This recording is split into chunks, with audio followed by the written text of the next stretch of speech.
Dracula, by Bram Stoker.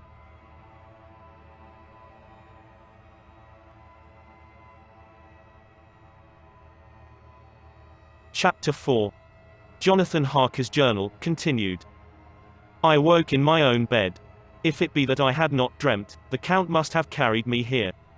I tried to satisfy myself on the subject, but could not arrive at any unquestionable result. To be sure, there were certain small evidences, such as that my clothes were folded and laid by in a manner which was not my habit.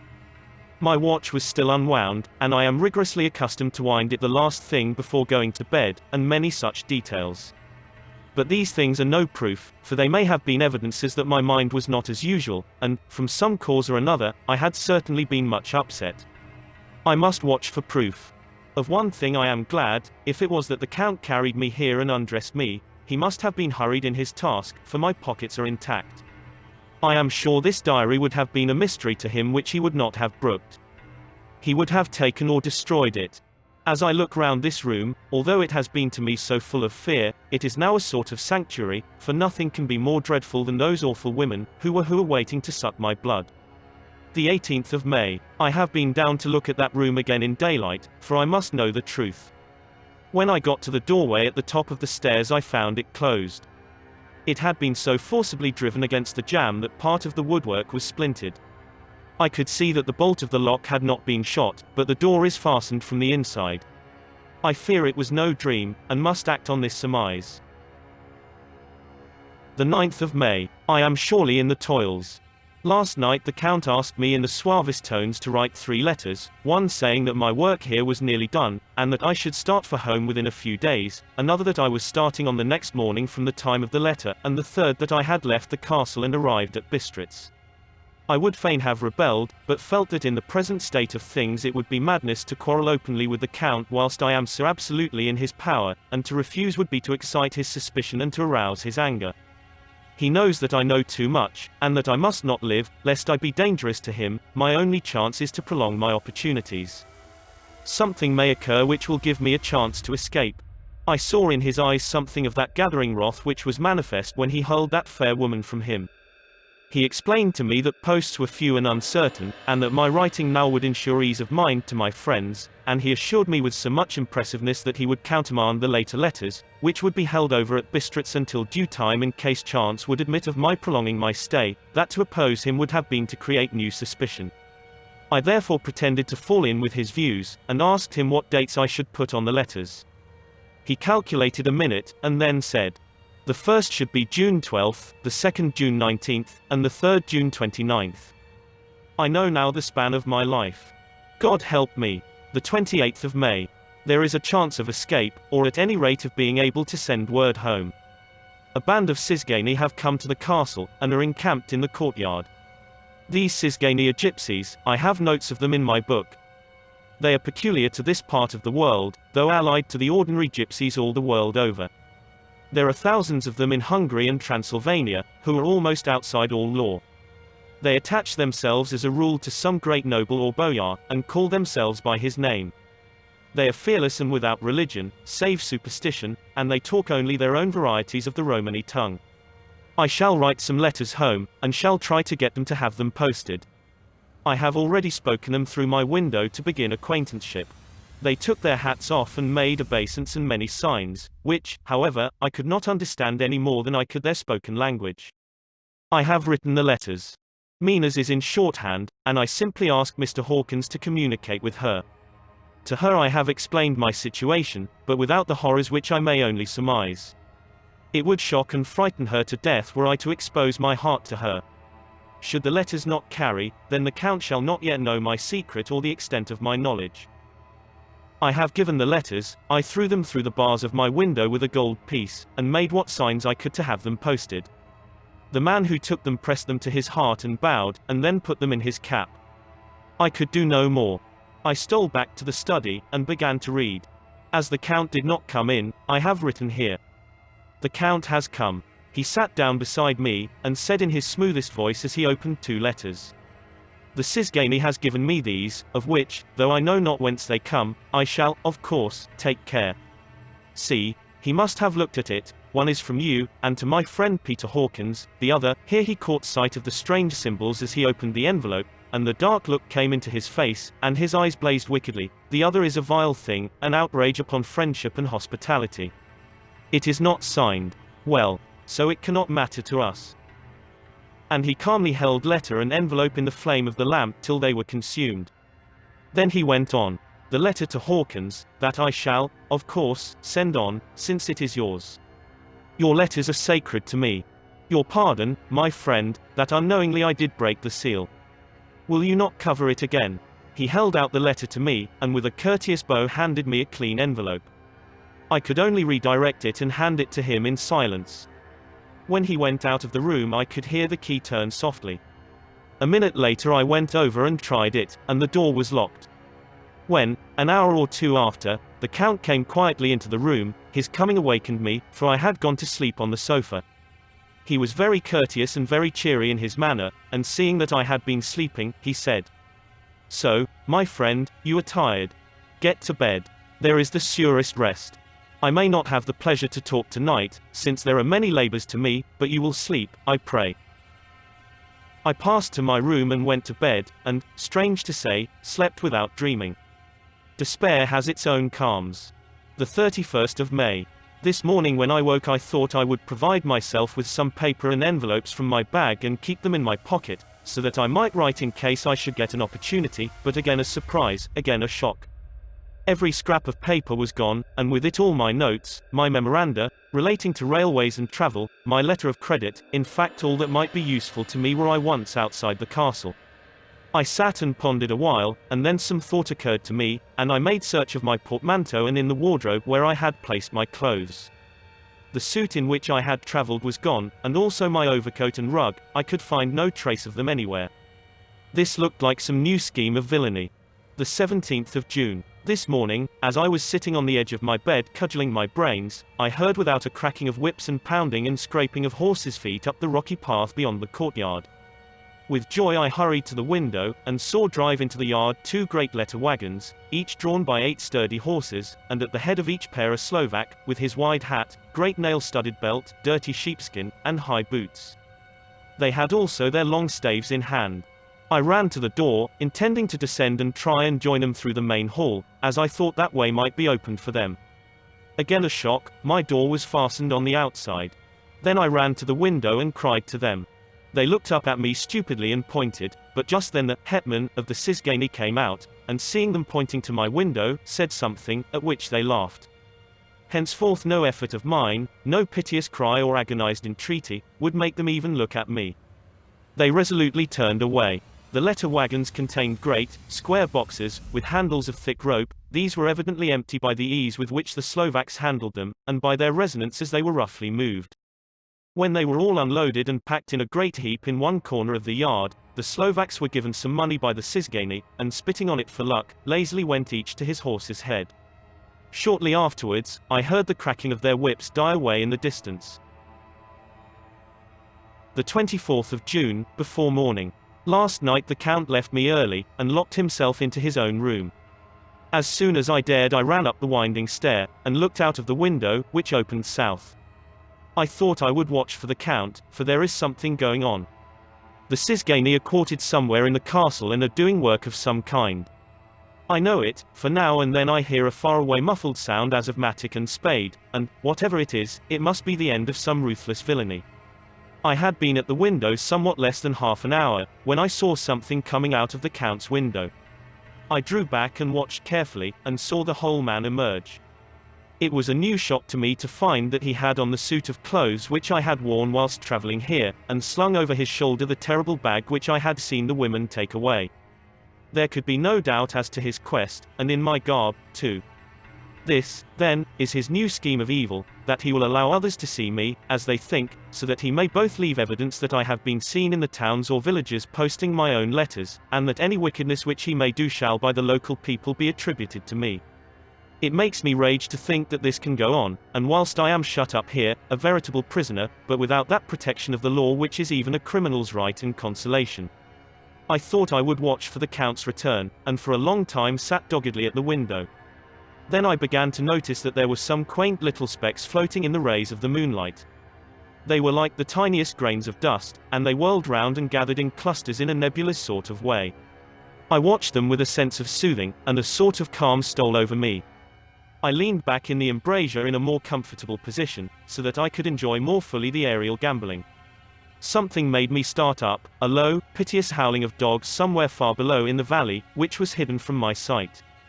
Louder it seemed to ring in my ears, and the floating motes of dust to take new shapes to the sound as they danced in the moonlight. I felt myself struggling to awake to some call of my instincts, nay, my very soul was struggling, and my half-remembered sensibilities were striving to answer the call. I was becoming hypnotized.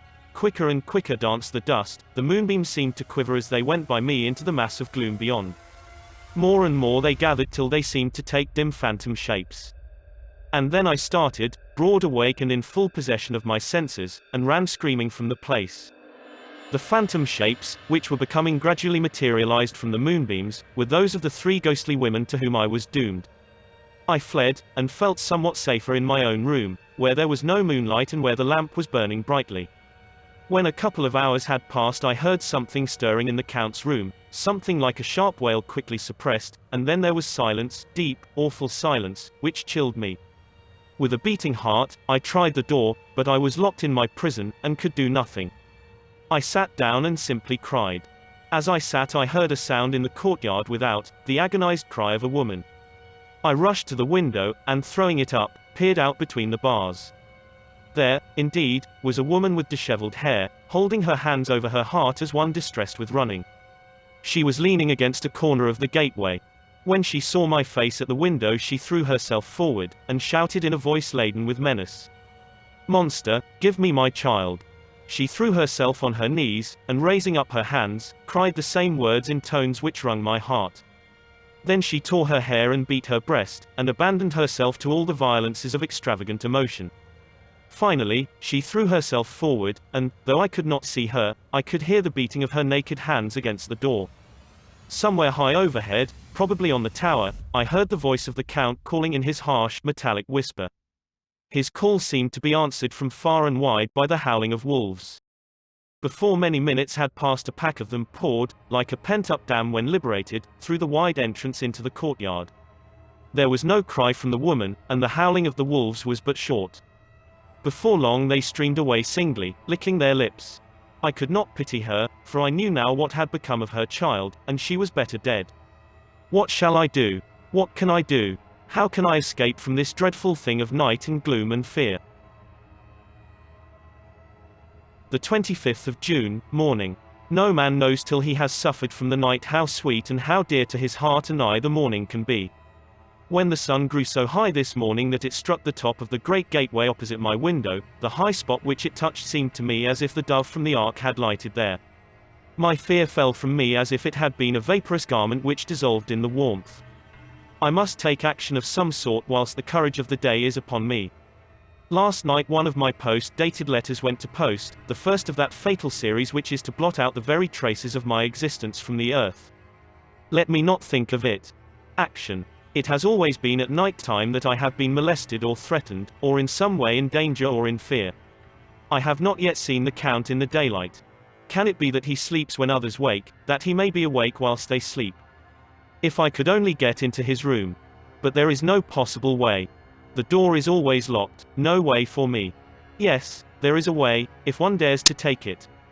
Where his body has gone, why may not another body go? I have seen him myself crawl from his window. Why should not I imitate him, and go in by his window? The chances are desperate, but my need is more desperate still. I shall risk it. At the worst it can only be death, and a man's death is not a calf's, and the dreaded hereafter may still be open to me. God help me in my task. Goodbye, Mina, if I fail, goodbye, my faithful friend and second father, goodbye, all, and last of all Mina. Same day, later. I have made the effort, and God, helping me, have come safely back to this room. I must put down every detail in order. I went whilst my courage was fresh straight to the window on the south side, and at once got outside on the narrow ledge of stone which runs around the building on this side. The stones are big and roughly cut, and the mortar has by process of time been washed away between them. I took off my boots, and ventured out on the desperate way. I looked down once, so as to make sure that a sudden glimpse of the awful depth would not overcome me, but after that kept my eyes away from it. I knew pretty well the direction and distance of the Count's window, and made for it as well as I could, having regard to the opportunities available.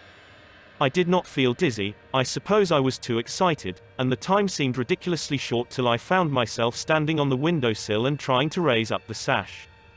I was filled with agitation, however, when I bent down and slid feet foremost in through the window. Then I looked around for the Count, but, with surprise and gladness, made a discovery. The room was empty. It was barely furnished with odd things, which seemed to have never been used. The furniture was something the same style as that in the south rooms, and was covered with dust. I looked for the key, but it was not in the lock, and I could not find it anywhere. The only thing I found was a great heap of gold in one corner, gold of all kinds, Roman, and British, and Austrian, and Hungarian, and Greek and Turkish money, covered with a film of dust, as though it had lain long in the ground. None of it that I noticed was less than 300 years old. There were also chains and ornaments, some jeweled, but all of them old and stained. At one corner of the room was a heavy door. I tried it, for, since I could not find the key of the room or the key of the outer door, which was the main object of my search, I must make further examination, or all my efforts would be in vain. It was open, and led through a stone passage to a circular stairway, which went steeply down. I descended, minding carefully where I went, for the stairs were dark, being only lit by loopholes in the heavy masonry. At the bottom there was a dark, tunnel-like passage, through which came a deathly, sickly odor, the odor of old earth newly turned. As I went through the passage the smell grew closer and heavier. At last I pulled open a heavy door which stood ajar, and found myself in an old, ruined chapel, which had evidently been used as a graveyard. The roof was broken, and in two places were steps leading to vaults, but the ground had recently been dug over, and the earth placed in great wooden boxes, manifestly those which had been brought by the Slovaks. There was nobody about, and I made search for any further outlet, but there was none. Then I went over every inch of the ground, so as not to lose a chance. I went down even into the vaults, where the dim light struggled, although to do so was a dread to my very soul. Into two of these I went, but saw nothing except fragments of old coffins and piles of dust. In the third, however, I made a discovery. There, in one of the great boxes, of which there were 50 in all, on a pile of newly dug earth, lay the Count. He was either dead or asleep, I could not say which, for the eyes were open and stony, but without the glassiness of death, and the cheeks had the warmth of life through all their pallor, the lips were as red as ever. But there was no sign of movement, no pulse, no breath, no beating of the heart. I bent over him, and tried to find any sign of life, but in vain. He could not have lain there long, for the earthy smell would have passed away in a few hours. By the side of the box was its cover, pierced with holes here and there. I thought he might have the keys on him, but when I went to search I saw the dead eyes, and in 'em, dead though they were, such a look of hate, though unconscious of me or my presence, that I fled from the place, and leaving the Count's room by the window, crawled again up the castle wall. Regaining my room, I threw myself panting upon the bed and tried to think. The 29th of June. Today is the date of my last letter, and the Count has taken steps to prove that it was genuine, for again I saw him leave the castle by the same window, and in my clothes.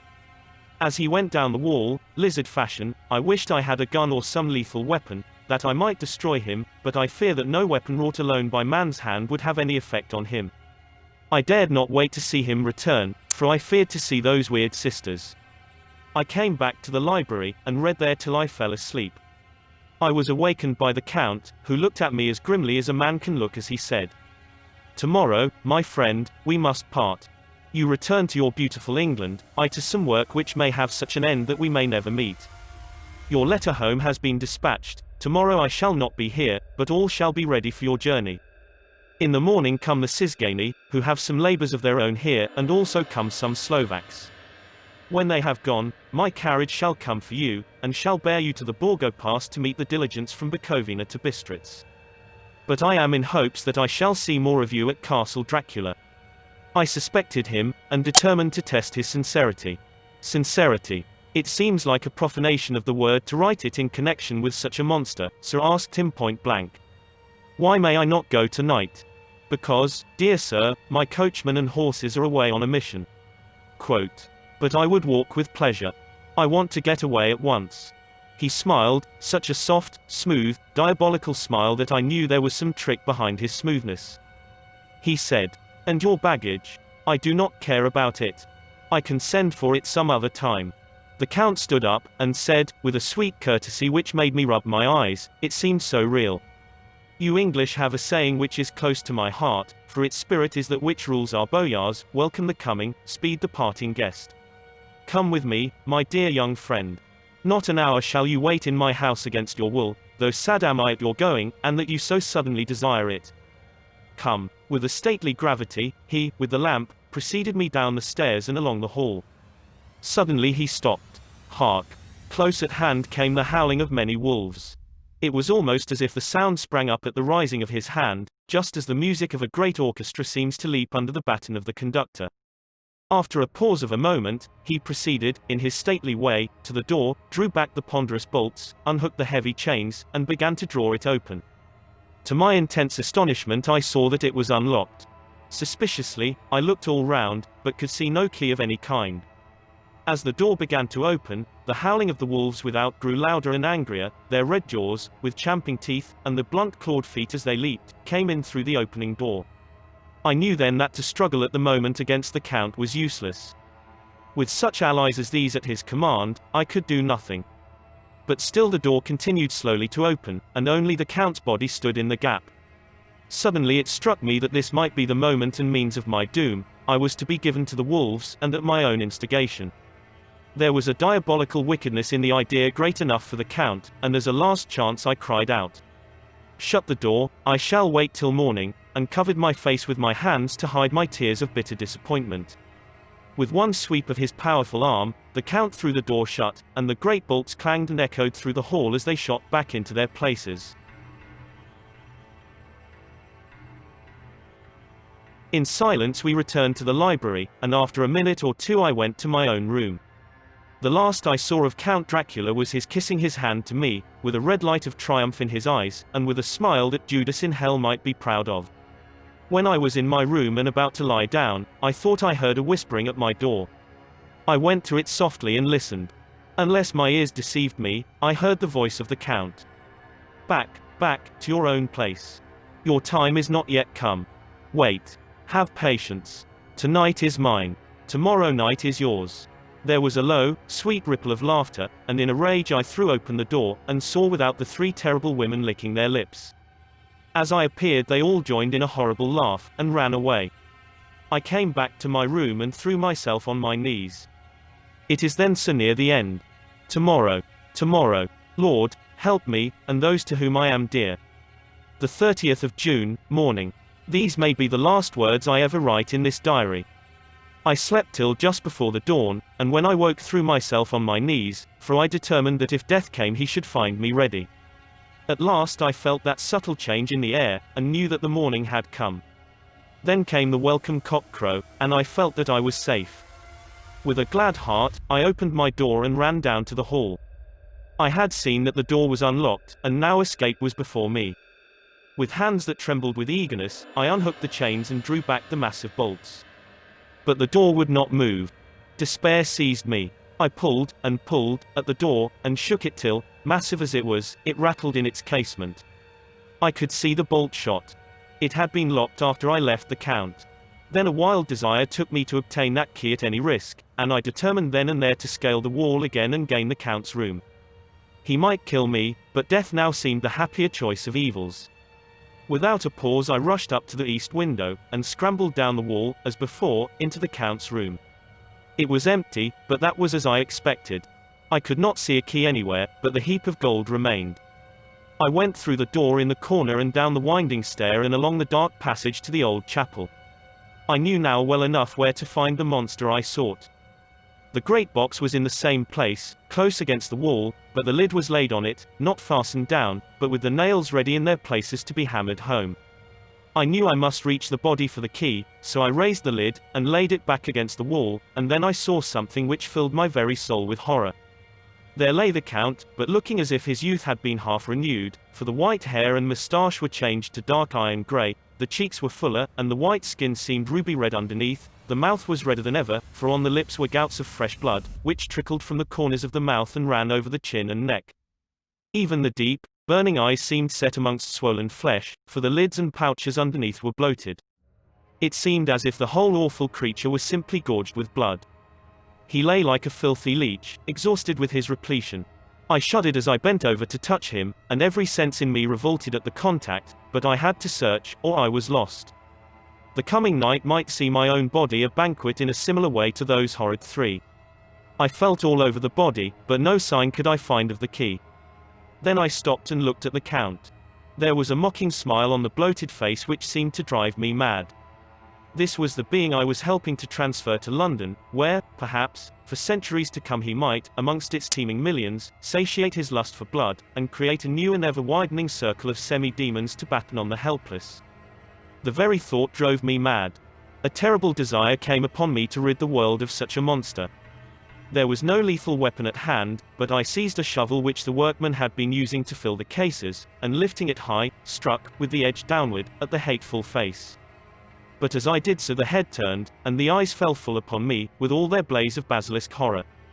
The sight seemed to paralyze me, and the shovel turned in my hand and glanced from the face, merely making a deep gash above the forehead. The shovel fell from my hand across the box, and as I pulled it away the flange of the blade caught the edge of the lid which fell over again, and hid the horrid thing from my sight. The last glimpse I had was of the bloated face, blood-stained and fixed with a grin of malice which would have held its own in the nethermost hell. I thought and thought what should be my next move, but my brain seemed on fire, and I waited with a despairing feeling growing over me. As I waited I heard in the distance a gypsy song sung by merry voices coming closer, and through their song the rolling of heavy wheels and the cracking of whips. The Cisgani and the Slovaks of whom the Count had spoken were coming. With a last look around and at the box which contained the vile body, I ran from the place and gained the Count's room, determined to rush out at the moment the door should be opened.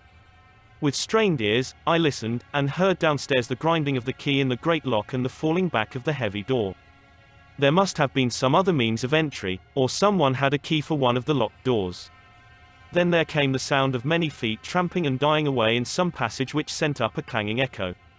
I turned to run down again towards the vault, where I might find the new entrance, but at the moment there seemed to come a violent puff of wind, and the door to the winding stair blew to with a shock that set the dust from the lintels flying. When I ran to push it open, I found that it was hopelessly fast. I was again a prisoner, and the net of doom was closing round me more closely. As I write there is in the passage below a sound of many tramping feet and the crash of weights being set down heavily, doubtless the boxes, with their freight of earth. There is a sound of hammering, it is the box being nailed down. Now I can hear the heavy feet tramping again along the hall, with many other idle feet coming behind them. The door is shut, and the chains rattle, there is a grinding of the key in the lock, I can hear the key withdraw, then another door opens and shuts, I hear the creaking of lock and bolt. Hark! In the courtyard and down the rocky way the roll of heavy wheels, the crack of whips, and the chorus of the Cisgani as they pass into the distance. I am alone in the castle with those awful women. For Mina is a woman, and there is naught in common. They are devils of the pit. I shall not remain alone with them, I shall try to scale the castle wall farther than I have yet attempted. I shall take some of the gold with me, lest I want it later. I may find a way from this dreadful place. And then away for home. Away to the quickest and nearest train. Away from this cursed spot, from this cursed land, where the devil and his children still walk with earthly feet. At least God's mercy is better than that of these monsters, and the precipice is steep and high. At its foot a man may sleep, as a man. Goodbye, all. Mina.